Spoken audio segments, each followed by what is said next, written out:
Un simple chargeur de téléphone. C'est l'objet le plus banal du monde, n'est-ce pas? Pourtant, c'est ce petit bout de plastique qui a fait basculer la vie d'Adrien, révélant non pas une simple liaison, mais un vaste réseau de corruption financière et morale tissé par sa propre femme depuis des années. Mais ce qui rend cette histoire glaçante, ce n'est pas la trahison elle-même, c'est la réaction d'Adrien. La plupart des hommes auraient crié ou tout cassé. Lui, il a fait quelque chose de bien plus terrifiant. Il est devenu silencieux. Au lieu de confronter les amants, il a transformé sa douleur en un dossier judiciaire implacable, décidant de ne pas simplement divorcer, mais de démanteler méthodiquement, pièce par pièce, le mensonge qui lui servait de vie. Bienvenue sur la chaîne Histoire d'infidélité. Dans les commentaires, écrivez de quel vide vous regardez et quel temps il fait dans la rue. Aujourd'hui, vous allez découvrir comment un homme ordinaire a orchestré la chute parfaite de ceux qui se croyaient intouchables. Restez avec nous, car la vengeance est un plat qui se mange glacé. Adrien ouvrit les yeux quelques instants avant que le réveil ne vienne troubler le silence matinal. Son horloge interne, réglée avec une précision parfaite, lui indiqua que les aiguilles sur la table de chevet montreraient exactement 6 heures 2 minutes. Il ne se trompait pas. Dans la cuisine, sans même avoir allumé la lumière, Adrien tendit la main à tâtons vers le bouton de la cafetière, qui se mit docilement à bourdonner, remplissant l'espace du parfum de grains fraîchement moulus. Ses gestes étaient rodés jusqu'à l'automatisme. La tasse habituelle, la quantité de lait précisément mesurée, 2 cuillères de sucre. Chaque action s'accomplissait de mémoire, avec la même infaillibilité qu'une personne aveugle se déplaçant dans une pièce familière depuis l'enfance. Sur le plan de travail poli, une petite note l'attendait. Parti tôt, rendez-vous avec entrepreneur, petit déjeuner au four. L'écriture stricte et soignée de Pauline et son mépris total pour la ponctuation, comme si les mots s'envolaient les uns après les autres sans attendre le point. Adrien scrutait attentivement le papier, tentant de saisir dans ses lignes le ton, l'intonation avec laquelle elle les avait écrites, mais en vain.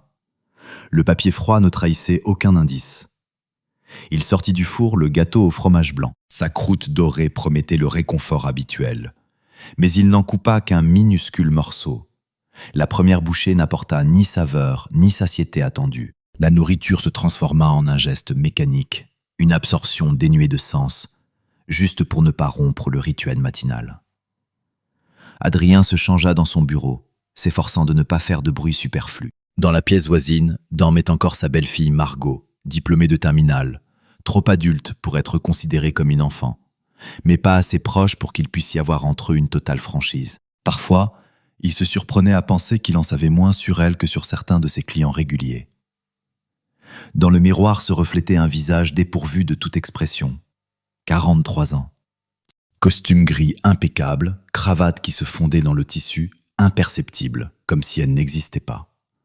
Aucune cicatrice notable, rides profondes, particularité unique. Le visage parfait pour un notaire, qui ne détournait personne de l'essentiel. Dans les murs du cabinet juridique aspect légal flottait l'arôme familier de poussière et de vieux papiers. Céline, son assistante, était déjà assise à son bureau, triant méthodiquement le courrier matinal. Précise, sans émotion, intelligente et imperturbable, elle possédait le rare don de ne pas poser de questions superflues. « Bonjour, Adrien », prononça-t-elle sans lever la tête de sa pile de documents.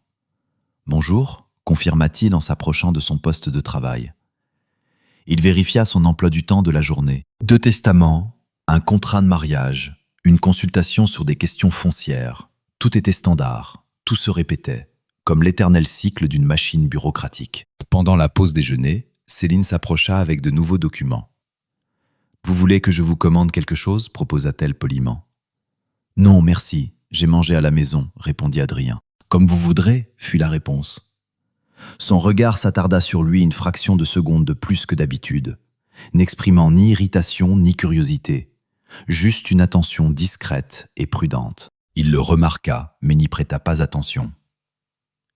Sur le chemin du retour, Adrien s'arrêta à la pharmacie Santé Plus pour acheter un traitement pour les articulations de sa mère. Puis il resta longtemps devant la vitrine garnie de divers médicaments calmants.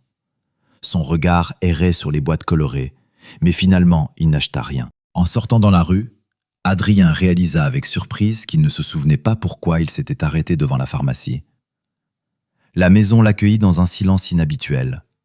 Pauline n'était pas encore rentrée. Dans l'entrée, à côté de l'étagère à chaussures, se trouvaient ses nouvelles escarpins, inconnus, chers. Il ne se souvenait pas qu'elle ait mentionné leur achat. Sur le porte-manteau pendait un manteau gris-vert avec un col de fourrure raffiné, totalement différent de son style habituel. Adrien passa dans son bureau, s'assit à sa table, alluma son ordinateur portable, ouvrit sa messagerie. Vide. Il la ferma, porta son regard sur la photographie posée sur le bureau. Le cliché avait été pris environ 1 an auparavant. Pauline y souriait radieusement, posant légèrement sa main sur son épaule. Lui-même, comme toujours, avait l'air calme et assuré. Maintenant, ce sourire semblait calculé, comme répété devant un miroir. 15 minutes plus tard, Pauline rentra, claqua bruyamment la porte d'entrée, jeta son sac sur l'étagère dans l'entrée et entra dans le bureau. « Salut », dit-elle, légèrement essoufflée. « Quelle journée interminable !» L'artiste s'est révélé être un vrai casse-pied. « Tout va bien ?»« Oui, pourquoi tu demandes ?» Adrien haussa les épaules. Elle s'approcha, l'embrassa légèrement sur la joue. Un parfum délicat et coûteux émanait d'elle, pas son parfum habituel. Celui-ci était beaucoup plus lourd, plus intense. Il garda le silence. « Tu as dîné ?» demanda-t-elle. « Pas encore. On commande des sushis ? Je n'ai pas envie. » « Comme tu veux. » Son ton était distant, dépourvu aussi bien d'irritation que de la chaleur habituelle. Seulement de l'indifférence, habilement masquée sous la fatigue. Adrien observait comment elle marchait lentement vers la salle de bain avec grâce, comme si elle savait qu'on la regardait. Probablement habituée depuis longtemps au regard, et peut-être aimait-elle être l'objet d'attention. Ce soir-là, ils parlèrent à peine. Il restait dans son bureau, elle dans la chambre. Entre eux s'étendaient à peine 5 pas et un mur, mais la sensation était telle que chacun se trouvait dans une réalité complètement différente. Plus tard, Adrien s'allongea dans la chambre d'amis. Pauline ne posa pas une seule question sur les raisons, et cette circonstance lui sembla bien plus inquiétante que n'importe quel mot. Le matin du nouveau jour commença en silence. Pauline était déjà entièrement habillée quand Adrien entra dans la cuisine. Elle portait une robe claire, ses cheveux étaient soigneusement rassemblés. À ses oreilles brillaient des boucles d'oreilles qu'il n'avait jamais vues auparavant. « Je n'ai pas le temps de prendre de petit déjeuner, dit-elle rapidement. À la galerie La Muse, signature avec le mécène. Ne m'attends pas, je vais tarder. » Elle parlait précipitamment, comme un texte appris, récité en courant. « Qui est ce mécène ?» demanda doucement Adrien. Pauline prit son sac, ferma la fermeture éclair. L'un de ceux qui préfèrent rester dans l'ombre, un vieil ami de la famille. Et elle sortit sans même le regarder. Adrien resta debout près de la cuisinière, observant comment la bouilloire portait l'eau à ébullition. Dans la maison régnait propreté et ordre parfait, mais cette stérilité semblait anormale, aseptisée jusqu'à l'éclat, un vide anxieux. Il se versa du thé, s'assit, buvant sans sentir le goût, fixant son reflet sur la surface noire du téléviseur éteint. Au travail, les documents se fondaient en un flux unique. Testament, procuration, consultation. Il parlait d'une voix égale, prenait des notes habituelles.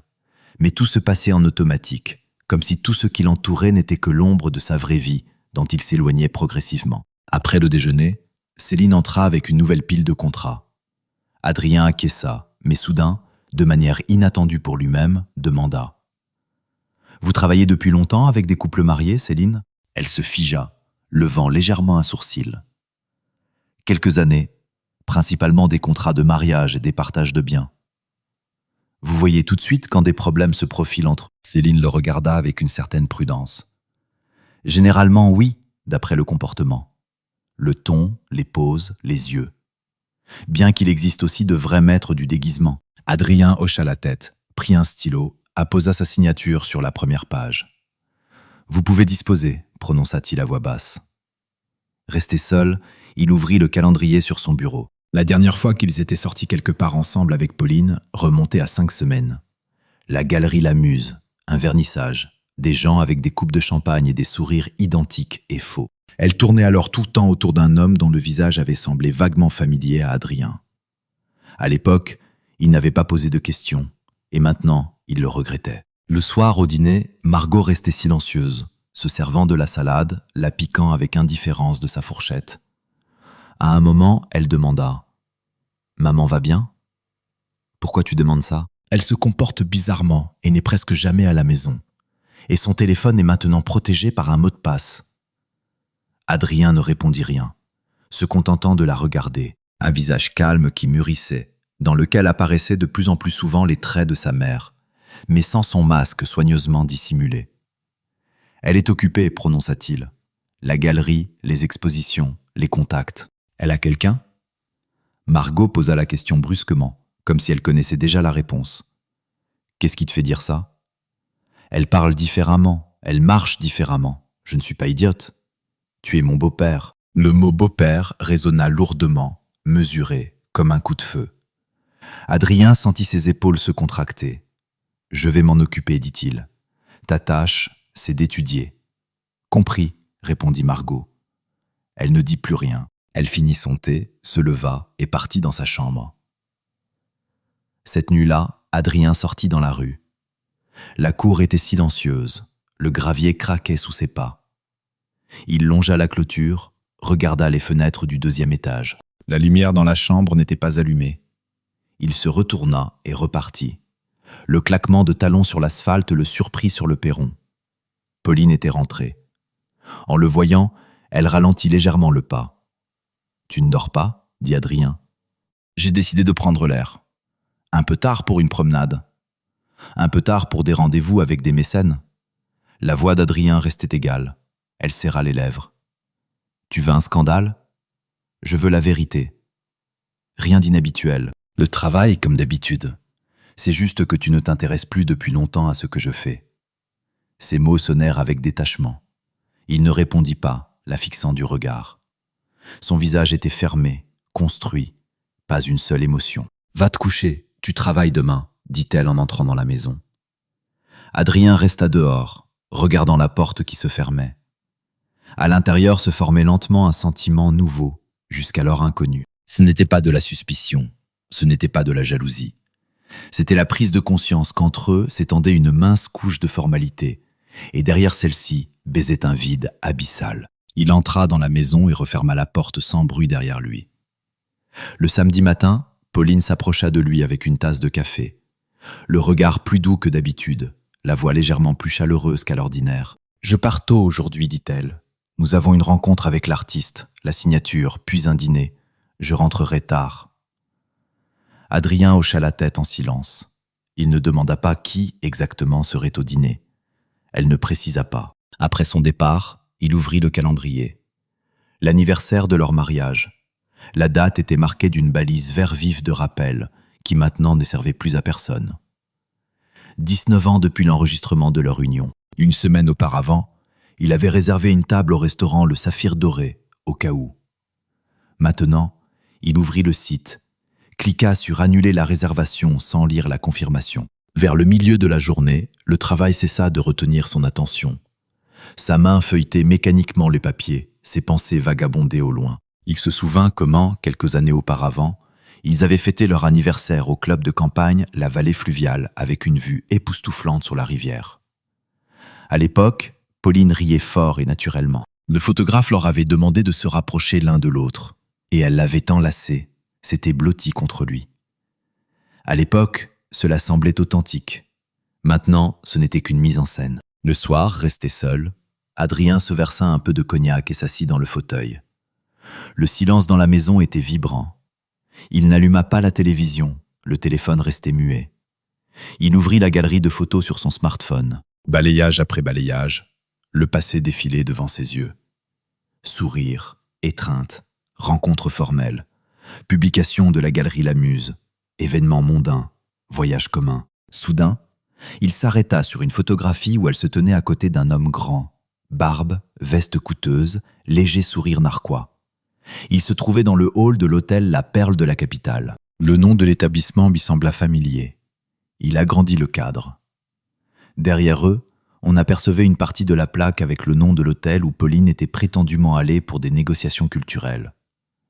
2 mois auparavant, la date de prise de vue correspondait. Il réduisit l'image, puis l'agrandit à nouveau. Sa femme et cet homme se tenaient trop près. Sa main effleurait à peine son coude, et dans le regard de l'homme se lisait quelque chose de totalement inapproprié pour des collègues. Un tel regard n'existe que chez les personnes à qui l'on permet bien davantage. Adrien posa son téléphone, alla dans la cuisine, revint avec un verre vide, s'assit, activa le dictaphone, écouta les notes vocales enregistrées au cours de la semaine passée. La voix de Pauline, des bribes de conversation avec quelqu'un, sans mention de nom, rien de concret. Mais les intonations étaient manifestement non professionnelles.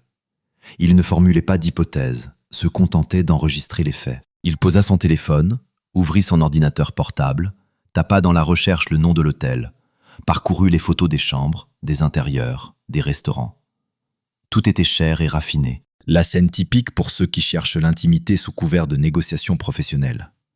Plus tard, allongé dans le silence, il entendit des pas furtifs dans l'appartement. La lumière dans le couloir ne s'alluma pas. 1 minute plus tard, le déclic de la porte de la chambre. Elle était rentrée, sans même passer dans sa chambre. Le lendemain matin, au petit déjeuner, Pauline avait l'air reposée. Cheveux coiffés, visage sans trace de fatigue. « L'art c'était prometteur, dit-elle en buvant son café. Jeune, mais déjà activement vendu vers l'ouest. Il était au dîner. Qui était cet artiste? Elle le regarda et ralentit légèrement, comme si elle ne s'attendait pas à une telle question. Il y avait le mécène et encore quelques investisseurs. Qui exactement?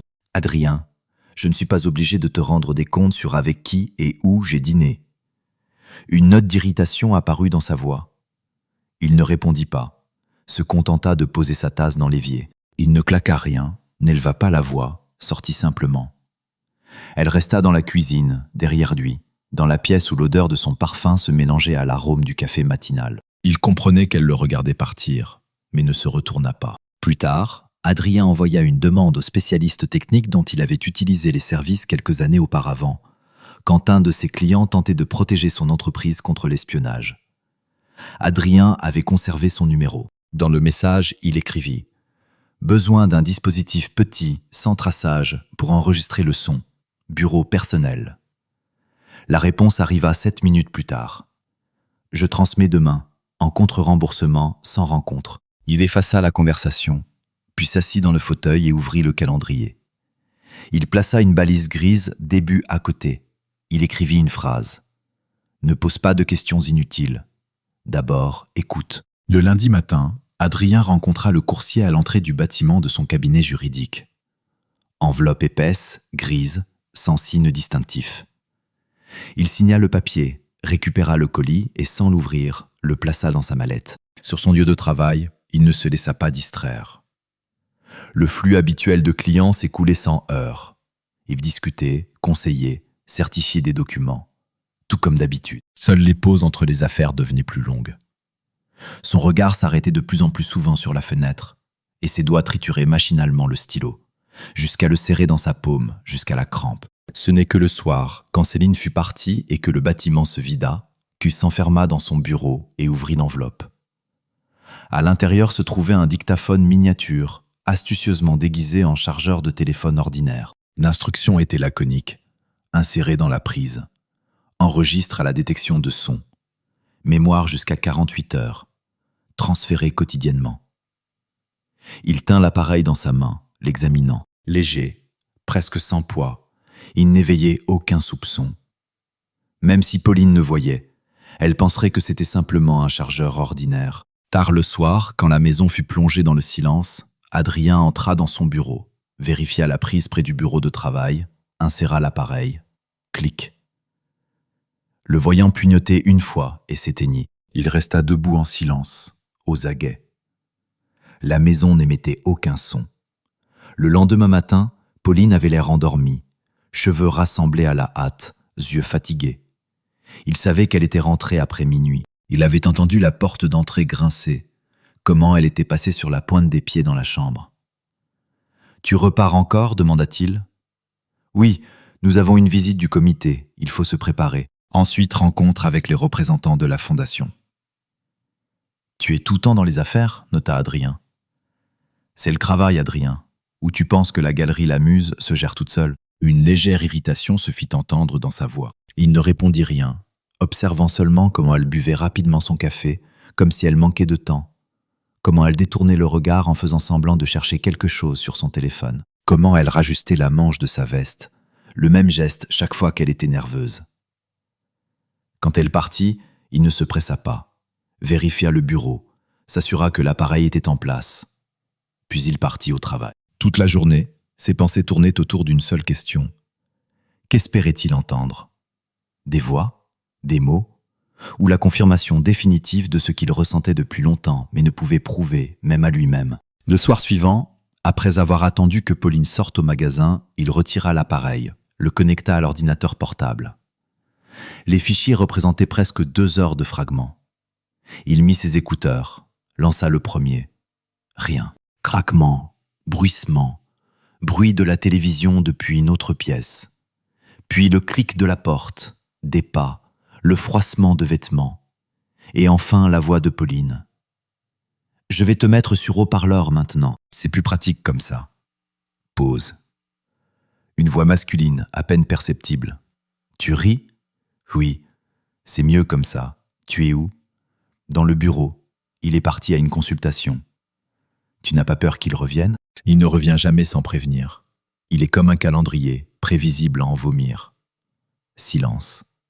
Puis à nouveau sa voix. « Ne commence pas, on en a déjà parlé. Tout arrivera quand ça arrivera. Maintenant, sois juste là, au moins comme ça. » Adrien arrêta l'enregistrement, éteignit l'ordinateur portable, retira ses écouteurs, resta assis dans le silence. Son cœur battait régulièrement, sans cognement frénétique. Ni fureur, ni peur, seulement une prise de conscience froide, soigneusement rangée sur des étagères. Tout ce qu'il soupçonnait était réalité. Il n'effaça pas le fichier, créa un dossier, lui donna le nom « Matériaux Session 1 », y copia l'enregistrement, le chiffra, déconnecta Internet, éteignit l'ordinateur portable. Ce soir-là, Pauline rentra plus tôt, entra dans le bureau, le regarda, plissa les yeux. « Tu es bizarre aujourd'hui. »« Le travail, dit-il brièvement. »« Tu as toujours le travail, même quand tu ne travailles pas. » Elle sortit. Elle dit cela sans méchanceté, mais avec sarcasme. Le test habituel de réaction. Il ne répondit pas. Derrière elle, la porte se referma doucement, et dans sa tête s'était déjà formée la première partie de la construction future, fragile mais précise, comme une ouverture aux échecs, dans laquelle chaque mot et chaque silence avaient leur signification. Le matin du jour suivant commença par un coup de sonnette bruyant à l'interphone. Un coursier apporta une grande boîte de fleurs. Sur la carte était écrit « Félicitations pour la victoire au vernissage, à toi G. » L'écriture ronde, artificiellement mesurée. Adrien se tenait avec ce mot dans la main, regardant sa femme. Pauline reprit la carte calmement, comme si elle s'y attendait. C'est notre partenaire Grégoire. Sa fondation a donné de l'argent pour la communication. G, pas Grégoire. Il signe avec ses initiales, G.A. Elle haussa légèrement le sourcil, comme si elle ne s'attendait pas à ce qu'il connaisse de tels détails. « Tu surveilles sa signature ?» Adrien haussa les épaules, ne répondit pas. Une demi-heure plus tard, elle partit pour des négociations avec l'entrepreneur de la galerie. Il retourna dans son bureau, sortit le dictaphone, le connecta à l'ordinateur portable. Le dernier fichier était plus court, 37 minutes. Il le lança. D'abord des bruits de clavier, une respiration, le froissement de papier, puis sa voix à mi-voix, précipitée. « Aujourd'hui, ce n'est pas possible, il est là. Ce soir, j'essaierai. » Pause. Un rire discret, pas le sien. À nouveau sa voix. « Ne me presse pas, on va tout régler. Je ne peux pas disparaître du jour au lendemain. » Encore une pause, puis presque en chuchotant. « Tu me manques. Même quand tu étais là la dernière fois, j'avais l'impression que c'était trop peu, comme une drogue. » Et oui, je me souviens de cette chambre, bien sûr que je me souviens. Adrien arrêta l'enregistrement, un léger bourdonnement dans les oreilles. Il ne savait pas ce qui était le plus terrifiant, ce qu'elle disait ou la façon dont elle le disait, calmement, sincèrement, avec des intonations qui avaient disparu depuis longtemps de leur conversation. Il sortit dans le couloir, jeta un œil dans la chambre de Margot. La jeune fille était assise devant son ordinateur portable avec des écouteurs, ne le remarqua pas. Il revint, s'assit à la table, connecta un second support de stockage, fit une copie de sauvegarde.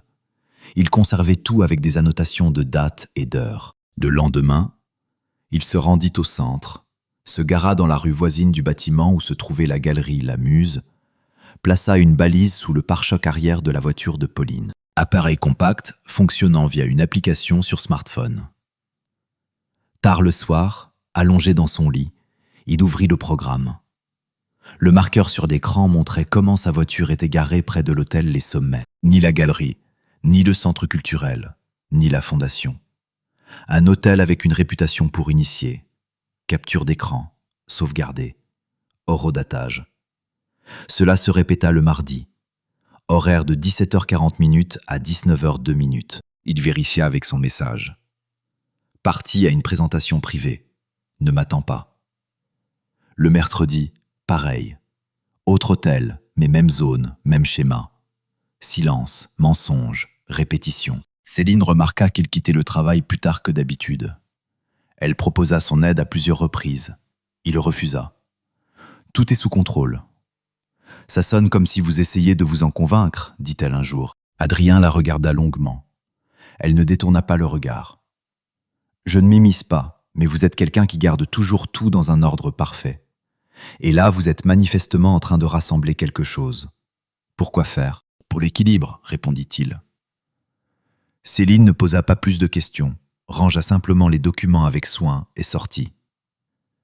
Tard le soir, il ouvrit à nouveau l'enregistrement.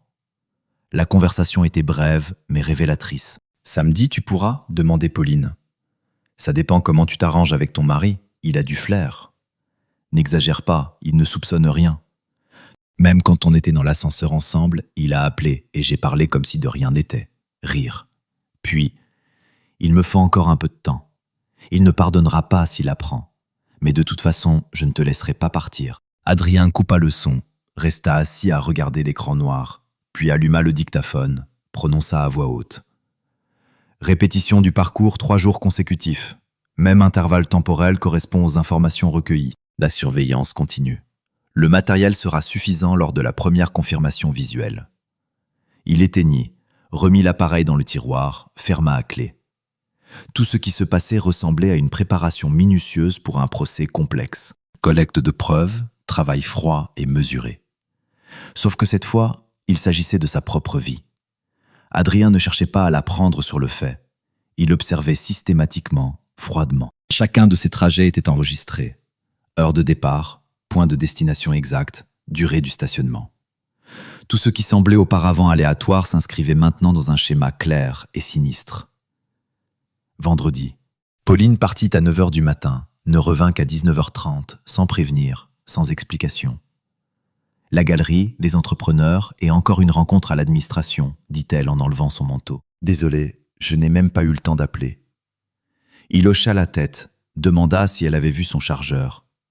Celui qui était dans le bureau. Non, je n'ai pas remarqué, répondit-elle sans la moindre hésitation. Ce soir-là, il vérifia l'enregistrement. 20 minutes de conversation monotone. Elle racontait à quelqu'un au téléphone les détails de la nouvelle exposition. Puis, un chuchotement. Il sent quelque chose. Il ne demande pas, mais il regarde bizarrement. Sois prudent. Le samedi, Adrien marqua le calendrier d'une balise grise, comme les précédents. Il se leva tôt, rassembla des documents, partit officiellement en province pour l'inspection d'un terrain d'un client. En réalité, il resta dans sa voiture non loin de l'hôtel Les Sommets. La pluie brunait sur la vitre. Des couples passaient, des chauffeurs de taxi, des touristes avec des valises. À 19h03, sa voiture arriva. Il reconnut les phares et le numéro. 3 minutes plus tard, un SUV sombre. En sortit Grégoire sans se presser, veste ouverte. Le même homme de la photographie. Sourire, démarche, prestance, assurance confinant au mépris. Il se retourna comme s'il sentait le regard, mais ne remarqua pas la voiture d'Adrien. Dans le hall de l'hôtel, derrière les portes vitrées, ils se rencontrèrent, s'embrassèrent sans gêne, comme un couple qui ne cache pas sa relation. Puis ils se dirigèrent vers l'ascenseur. Adrien ne bougea pas, attendit. 40 minutes plus tard, il sortit de la voiture, entra dans l'hôtel, se dirigea vers la réception. « Bonsoir, je viens voir monsieur Platino. Il s'est enregistré il y a 1 heure. » « Votre nom, s'il vous plaît ?» La jeune femme souriait poliment. « Voronin, dit-il.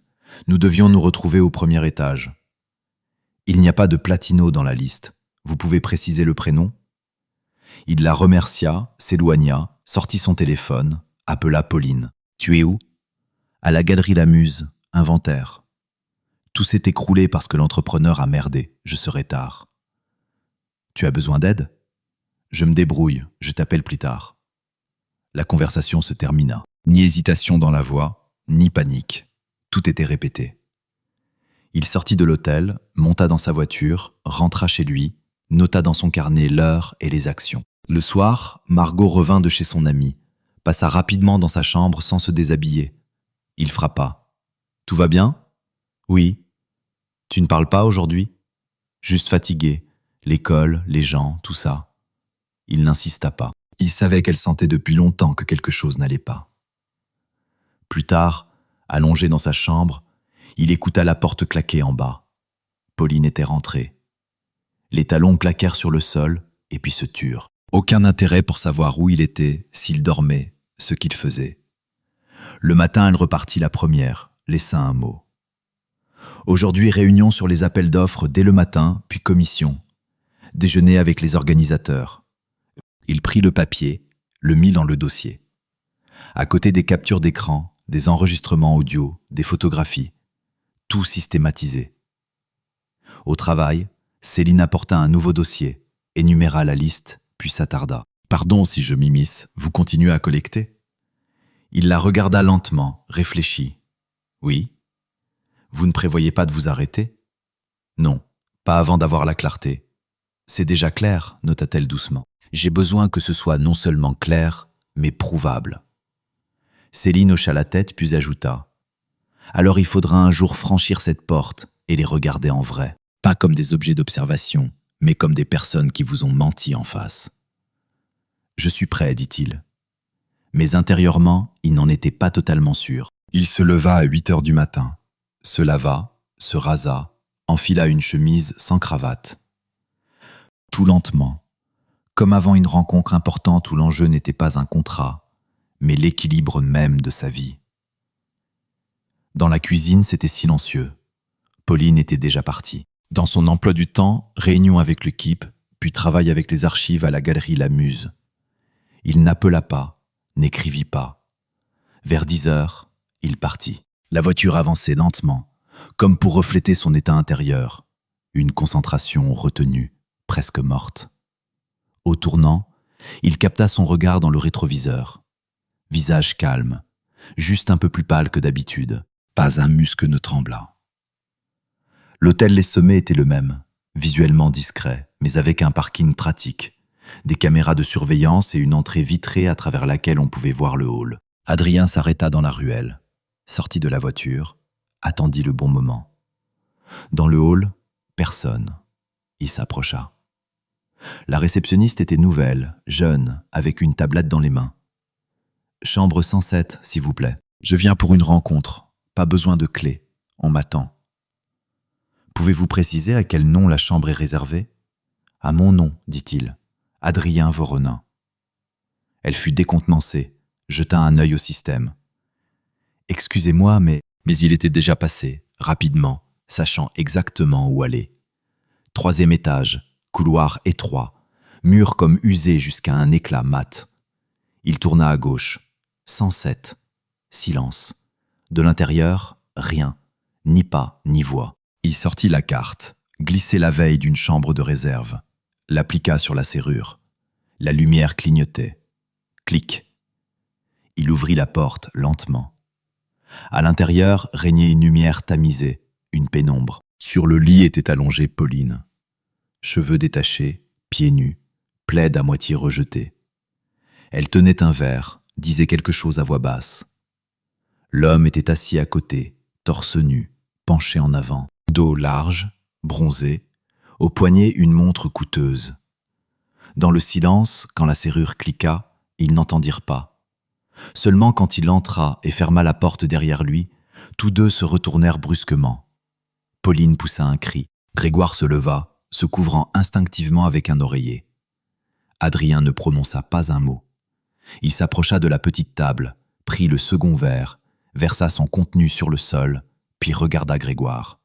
« Habille-toi. » Pause. Grégoire ouvrit la bouche, comme s'il voulait dire quelque chose. Mais Adrien s'était déjà retourné et se dirigeait vers le fauteuil. Il s'assit sans menace, sans cri. « J'attendrai. » Pauline se leva, s'enveloppant dans le plaid. « Adrien, ce n'est pas ce que tu penses. Attends, laisse-moi t'expliquer. » Vous jouiez aux échecs ? La voix d'Adrien était égale, comme toujours. Grégoire enfilait précipitamment son pantalon. Dans ses yeux, il n'y avait pas de peur, juste de l'irritation, comme quelqu'un pris dans un moment extrêmement gênant, mais qui ne réalise pas encore les conséquences. « Écoute, ne faisons pas de cirque », commença-t-il en bouclant sa ceinture. « On est des adultes, ça arrive. » Adrien se leva, s'approcha plus près. Le coup fut court, précis, entre les jambes. Grégoire n'eut pas le temps de l'éviter. Il se plia en deux, cherchant l'air. « Maintenant, dégage », dit Adrien calmement. L'autre avalait de l'air sans répondre. « Allez, tire-toi !» Il ouvrit la porte et indiqua la sortie. Grégoire, toussant de façon étouffée, se précipita dans le couloir pieds nus, tenant ses chaussures dans les mains. Derrière lui, la porte claqua. Pauline se tenait encore près de la fenêtre, lui tournant le dos. « Tu n'avais pas le droit. » « J'avais tous les droits. » Adrien fit un pas plus près. 19 ans, la confiance, une vie, tout ce que tu viens de brûler. Ça n'a pas commencé hier. Ce n'est pas une excuse. Elle se retourna, les yeux pas effrayés, mais furieux. « Qu'est-ce que tu veux entendre ? Que je regrette ? Que c'était une erreur ? Je n'ai besoin de rien de toi maintenant, juste du silence, pour qu'aujourd'hui tes affaires ne soient plus à la maison. Si tu ne les prends pas, tu les recevras dans un sac. Tu me mets dehors ? Non, je me débarrasse du mensonge. » Il sortit sans plaquer la porte, partit simplement dans le couloir devant le personnel qui s'efforçait de ne pas le regarder dans les yeux. Dehors, il n'y avait ni vent, ni pluie, seulement une lumière pâle et uniforme dont on ne pouvait se cacher nulle part. Il rentra chez lui au début de la 2e heure de la nuit, ferma doucement la porte, posa les clés sur l'étagère. Dans le couloir flottait une odeur de produits nettoyants. Le matin, Pauline avait nettoyé les sols, comme elle le faisait toujours le week-end. Habitude automatique, comme si rien ne se passait, comme si la maison était un endroit qu'on pouvait encore considérer comme commun. Adrien passa dans la chambre, ouvrit l'armoire, décrocha ses affaires des cintres, les plia soigneusement dans une valise sans se presser, puis dans la salle de bain. Cosmétiques, brosses, flacons de parfum, tout dans un sac. Il sortit du tiroir les boutons de manchette qu'il lui avait offerts pour son anniversaire. Une lettre du conservateur de la galerie Lamuse, un cadre avec une photo de deux, exposition d'il y a 3 ans, tous deux en noir, tous deux avec des sourires identiquement faux. Il rassembla tout, posa la valise près de la porte, le sac à côté, n'écrivit pas de mots, n'en vit pas l'utilité. Les mots n'ajouteraient rien à ce qu'elle savait déjà. Le téléphone restait silencieux, mais il le vérifiait toutes les 15 minutes, comme s'il attendait une tentative d'appel, une justification, de briser le silence. La tentative ne vint pas. Le soir, dans la cuisine, il mit la bouilloire en marche, plaça 2 tranches de pain dans le grille-pain, puis en retira une. La seconde brûla. Il la mangea quand même, sans remarquer le goût. Margot rentra vers 21h. Elle entra dans la maison lentement, sans le vacarme habituel. Sur le seuil, elle enleva ses chaussures, remarqua la valise. « C'est quoi, les affaires de ta mère ?» « Oui. » Elle le regarda pendant quelques secondes, comme si elle essayait de faire correspondre ce qui était dit avec la réalité. « Tu l'as mise dehors ? » Je lui ai rendu son choix. Elle a quelqu'un ? Sa belle-fille posa la question d'une voix qui résonnait encore plus sourde. Il hocha la tête sans mot superflu. Depuis longtemps. Margot s'assit sur la marche, regardant le sol. Épaules tendues, voix étouffée. Je m'en doutais, je ne voulais juste pas y croire. Il s'accroupit à côté d'elle. Tu peux rester ici. Ce qui se passe entre adultes n'est pas ta responsabilité. Et elle ? Elle commença mais ne termina pas. Je ne sais pas comment elle agira, mais je sais comment moi j'agirai. Margot hocha la tête, ne pleura pas. Seulement, tout devint plus silencieux, comme si on avait coupé le son en elle. 2 heures plus tard, arriva un message sans nom, sans émotion. Tu n'avais pas le droit, et ce n'est pas fini. Il ne répondit pas. Le lendemain, vers midi, appela sa mère, Ludmila Ivanovna. Voix assurée, comme toujours. « Pauline vient de m'appeler. Tu es devenu fou? Je suis dans mon bon sens, ce n'est pas une émotion, c'est une décision. Ce n'est pas ton affaire de te mêler de sa vie privée. Une femme peut avoir sa liberté, même si tu es son mari. J'étais son mari jusqu'à hier. Adrien, tu veux détruire une famille à cause d'un simple épisode? La famille s'est détruite il y a longtemps. J'ai juste sorti les poubelles. À l'autre bout du fil, un silence s'installe. Tu as toujours été catégorique, mais c'est stupide. Tu veux que tout le monde sache, que la galerie La Muse s'effondre, qu'on parle de toi. Je veux le silence. Si pour ça il faut que tout s'effondre, qu'il en soit ainsi. Il coupa l'appel, bloqua le numéro, mit le téléphone en mode silencieux. Le soir, il resta à nouveau seul. Céline envoya un message. « Tout va bien ?» Il répondit. Le processus est lancé. Il n'expliqua rien de plus, sentait intuitivement qu'elle ne poserait pas de questions. Le lendemain matin, il arriva au cabinet juridique Aspect Légal 1 heure plus tôt. Il ouvrit son ordinateur portable, accéda aux archives, créa un nouveau dossier, le nomma « Divorce matériaux », ouvrit le dictaphone, transféra les derniers fichiers. Ses mains travaillaient avec précision, sa tête semblait en béton. Il ne ressentait pas de fatigue, ne ressentait pas de soulagement. Il n'y avait qu'un vide froid, la justesse, la mesure, la cohérence. Aucune pitié, aucune scène, seulement des faits. Parce qu'il ne restait rien. Une semaine plus tard, il reçut une notification de convocation au tribunal municipal, arrondissement central. Pauline avait demandé le divorce. Formulation, impossibilité de coexistence ultérieure. Dans les documents, demande de conserver la maison, la moitié des comptes, compensation pour les années de soutien à la carrière du conjoint. Il ne fut pas surpris, s'y attendait. Tout se développait selon un schéma prévisible. D'abord l'attaque morale, puis la juridique. Adrien rassembla le dossier avec les matériaux, le déposa dans un coffre bancaire, fit des copies, numériques et papier. Il les conservait séparément au cas où l'affaire irait plus loin. Dans le même temps, Grégoire tenta d'entrer en contact. D'abord un message avec une menace vague. « Ne vaut mieux pas transformer le personnel en public. Vous perdrez tous. » Puis un appel d'un numéro inconnu. Adrien ne décrocha pas. 1 heure plus tard, un autre message. « Si tu commences à creuser sous nous, tu couleras toi-même. » Il transmit les captures d'écran à Céline. Elle ne dit rien, mais envoya une liste de sociétés liées au projet immobilier de Grégoire, celles par lesquelles il obtenait des terrains pour la construction. Ici, écrivit-elle, tout repose sur de vieilles connexions et la confiance. Un coup, et tout commence à s'effriter. Adrien ouvrit l'accès aux archives et commença à chercher quels documents Pauline avait signés quand elle s'occupait encore de l'accompagnement de projets. Quels comptes étaient payés du côté des sponsors, où apparaissaient des noms qui n'avaient pas de lien formel mais circulaient ensemble. 2 jours plus tard, il tomba sur une transaction étrange. La galerie La Muse, enregistrée au nom de sa femme, avait reçu un virement important d'une société liée à des contrats obscurs de reconstruction urbaine. Formellement, paiement pour participation à un projet artistique. Montant inadéquat, plus d'1 million d'euros. Les dates coïncidaient avec la période où Pauline était en déplacement dans cet hôtel même où il les avait surpris. Il transféra les données à Céline.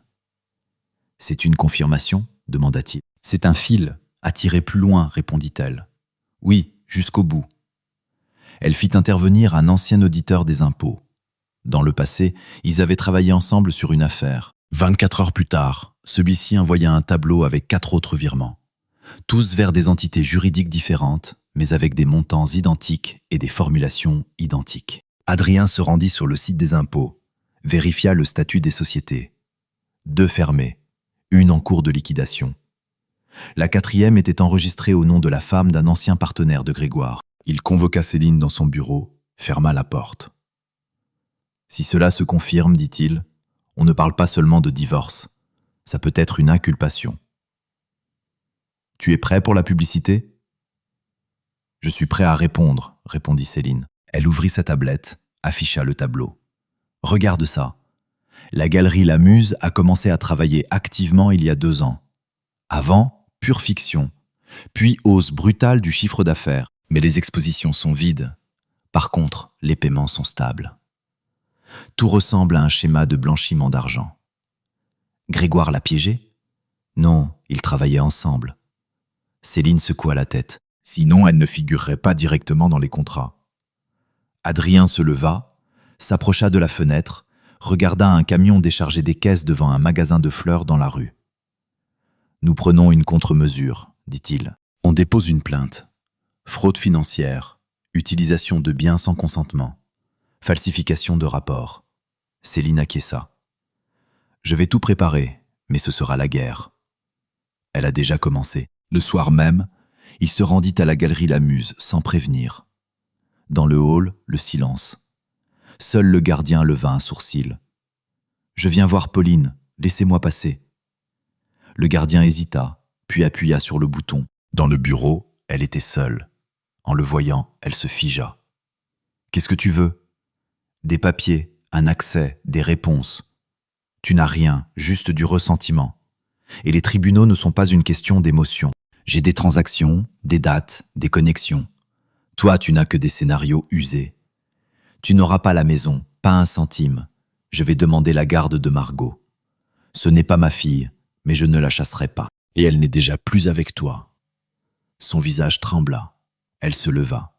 « Tu vas tout détruire ? » ?»« Non, je vais juste ouvrir le rideau. Que les gens voient qui vous êtes. » Il partit sans se retourner. À la porte, il s'arrêta, sortit son téléphone, écrivit à Céline. « Lance la contre-plainte. » Sur la table. Le mardi commença par une publication dans le média en ligne Nouvelles urbaines. Article peu visible dans la rubrique Environnement urbain. Galerie d'art contemporain épinglée pour anomalie financière. Il pourrait s'agir de contrats fictifs avec des promoteurs immobiliers. Aucun nom, aucune accusation directe. Mais le nom de la conservatrice de la galerie, Pauline Voronin, apparaissait dans une citation attribuée à une source proche de l'enquête. À midi, la nouvelle se répandit. Elle fut reprise par les chaînes d'information en ligne comme La Voix, ajoutant une photo de Grégoire, cliché d'archives de l'inauguration d'une exposition. Sous celui-ci, le titre « Lien entre l'art et le béton ». Le blanchiment comme art. Adrien lisait en silence, n'en voyait rien, ne transférait rien, se contentait de sauvegarder. Céline entra dans le bureau avec sa tablette. Sur le visage, le calme, mais les yeux concentrés. « C'est fait. La plainte est enregistrée. L'expertise financière est prévue pour la semaine prochaine. Nous avons transmis une demande aux impôts. » Il acquiesça, puis demanda « Ils ont réagi ?» « Grégoire a essayé de me joindre depuis un numéro inconnu. » Silence dans le combiné. « Continuez comme ça. » Après le déjeuner, Margot entra dans le cabinet sans prévenir. Veste, sac à dos, visage fatigué. Céline sortit immédiatement. « Tu n'as pas dit que tout cela deviendrait public » prononça-t-elle doucement. Adrien se leva, d'un geste lui proposa de s'asseoir. « Je ne voulais pas t'entraîner là-dedans. » Trop tard. « Je t'ai dit que tu pouvais rester avec moi ou avec elle, sans pression. Ce n'est pas de ça que je parle. On me pose des questions à l'école, les professeurs, les amis.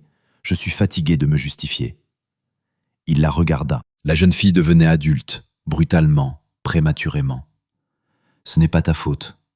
Je sais, mais c'est moi qui dois vivre avec ça. »« Moi aussi je vis avec, dit-il, juste avec d'autres méthodes. » Margot se leva, s'approcha de la fenêtre. « Je l'ai entendu crier au téléphone sur grand-mère, dire que tu avais tout détruit, que tu étais un traître. » Il ne réagit pas, demanda seulement « Et toi, qu'est-ce que tu penses ?»« Je pense que vous êtes tous les deux coupables. » Il ne discuta pas. Quelques minutes plus tard, elle partit doucement, sans mots brusques, sans hystérie. Le soir, Céline envoya un message. Il y a des informations que Pauline a consultées un avocat. Il prépare une contre-attaque médiatique. Ils vont faire comme si tu étais un mari amer qui n'a pas surmonté d'infidélité et a lancé une campagne de discrédit. Il répondit « Qu'ils essaient. L'essentiel est de ne pas dévier. Nous agissons selon le plan, ajouta Céline. Dans la nuit, sortit un autre article. Déjà dans l'hebdomadaire Nouvelles de la capitale, autour de la galerie de Pauline Voronin, les ombres s'épaississent. Qui commande vraiment la musique ? Il y avait déjà des photos d'événements privés où elle se tenait à côté de Grégoire. Légende, partenaire secret. Le lendemain matin, une journaliste de la chaîne Revue économique demanda un commentaire. Adrien refusa, répondit brièvement. Tous les faits seront énoncés dans le cadre de la procédure judiciaire. Jusque-là, pas de commentaires. Il n'y avait pas besoin de parler. Tout se passait tout seul. Le système, construit sur les connexions, le silence et l'habitude de l'impunité, commençait à se fissurer. Petite fissure, mais s'élargissant rapidement. Il suffisait d'attendre que la construction ne tienne plus et s'effondre.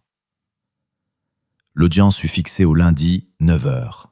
Adrien arriva à 8h20. Costume gris foncé, attaché casse vieux, en cuir, avec une structure claire à l'intérieur. Les papiers rangés par section, chaque fichier étiqueté. Transactions, capture d'écran, déclaration, demande, copie de lettres, archives de conversation. Rien de superflu. Dans le couloir près de la salle régnait une lumière froide, une odeur de désinfectant bon marché et un silence assourdissant. Seulement le grincement des semelles sur le carrelage et de rares conversations étouffées d'avocats. Céline arriva sans dossier. Tout déjà transmis, tout dupliqué. « Tu es sûr de pouvoir tenir sans brutalité ?» demanda-t-elle doucement. « La brutalité n'est pas nécessaire, seulement les faits. » La porte s'ouvrit. Adrien entra. Dans la salle, 3 juges, un greffier. À gauche, Pauline, à côté des avocats en veste coûteuse, manifestement pas du quartier. Grégoire aussi, ici, assis dans une autre rangée, légèrement en arrière. Sur lui, une légère irritation, regard évaluateur, comme celui d'un promoteur sur un terrain vide. Adrien ne regardait ni lui ni elle, seulement la table, calmement, posément. Le juge précisa l'ordre du jour. Contre-plainte. Motif, violation financière, utilisation de ressources familiales sans consentement, dissimulation de revenus, relation d'affaires avec des tiers en contournement des accords en vigueur. L'avocat de Pauline commença le premier, parlait avec vigueur, construisait une ligne de défense sur la jalousie, le drame personnel, l'obsession supposée.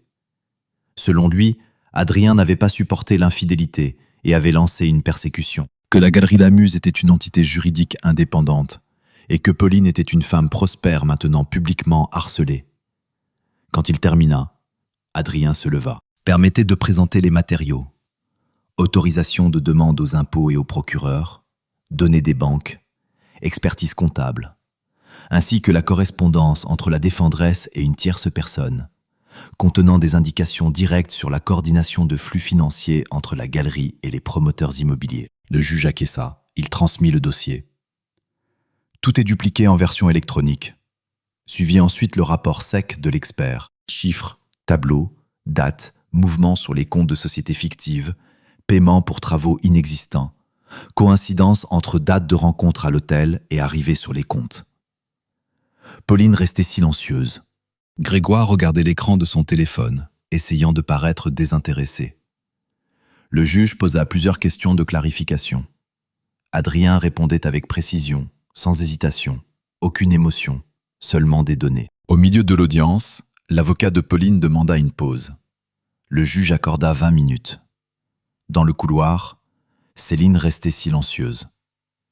Adrien s'assit sur un banc. 1 minute plus tard, Grégoire s'approcha de lui. « Écoute » commença-t-il, voix basse, tendue. « Tu exagères. On sait tous les deux que ce n'est pas du pénal, juste un divorce.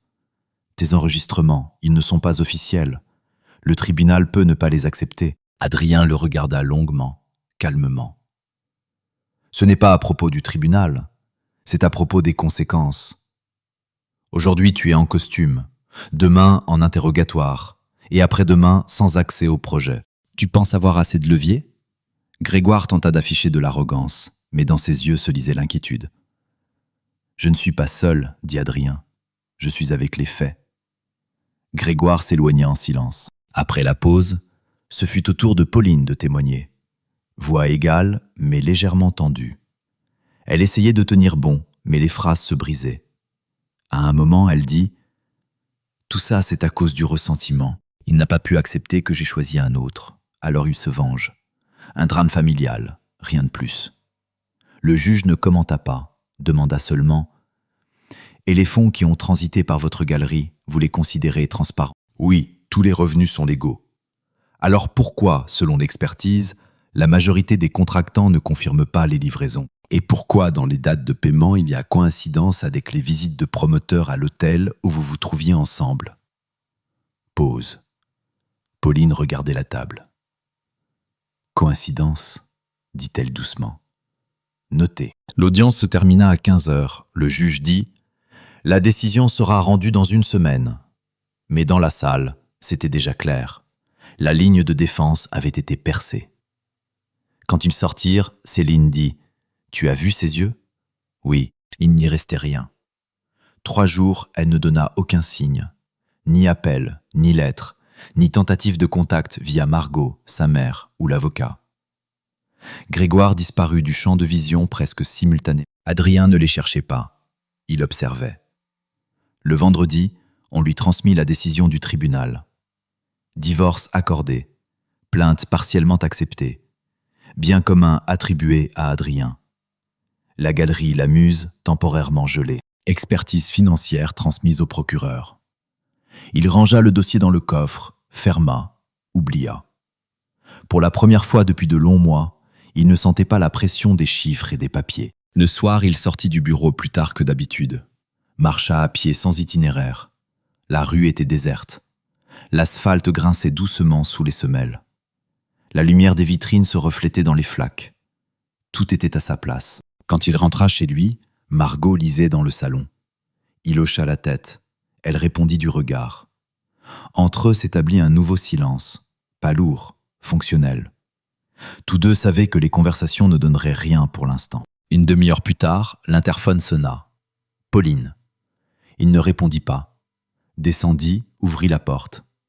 Elle se tenait là en manteau, visage pâle, sous les yeux des ombres marquées. Cheveux rassemblés à la hâte, dans la main un dossier. « Tu peux ne pas me laisser entrer, dit-elle. Je vais juste parler. » Il ne répondait pas, attendait. « Je ne me justifie pas. Je ne demande pas pardon. J'ai juste compris à quel point longtemps j'ai vécu dans l'isolement. Pas de toi, mais de moi-même. » Silence. « Je pensais que tout était sous contrôle, que tu étais un fond fiable, solide, et qu'à côté il y avait ce mouvement, ce risque, ce goût. Et puis, quand tu t'es tu, j'ai vu le vide. Pas autour, à l'intérieur. » Il hocha la tête. « Je n'ai pas été honnête avec toi un seul jour. Et pas par peur, par commodité, parce que tu ne criais pas, n'accusais pas, supportais. Et je prenais ça pour de la faiblesse. Il s'est avéré que c'était de la force. Qu'est-ce que tu veux ? Rien. Juste que tu saches que maintenant je comprends que je n'ai pas détruit une famille, mais moi-même. Tu dois voir Margot. Seulement si elle le veut. Alors appelle-la. » Elle se tut et puis tendit le dossier. « Voici ce qui reste. Rapport financier, clés, papier personnel. Je ne reviendrai pas dans cette maison. C'est ton endroit, plus le mien. » Il prit le dossier. « Bien sûr, la maison est à moi. Tu n'as juste pas réussi à me l'arracher. »« Adieu, dit-elle, et partit. » Il regarda comment elle montait dans un taxi, sans agitation, sans théâtre. Elle partait simplement. Le soir, il ouvrit le dossier. Quelques photographies, une lettre, non écrite, seulement des ébauches de lignes rayées. Tout à la fin, un feuillet avec son écriture. « Si je pouvais revenir ne serait-ce qu'un jour, je choisirais celui où tu te taisais, et où je mentais pour qu'au lieu du mensonge, on se taise ensemble, simplement. » Il le mit dans la cheminée sans commentaire, sans conclusion. Le lendemain, Margot entra dans le bureau, s'assit. « Elle est venue, non ?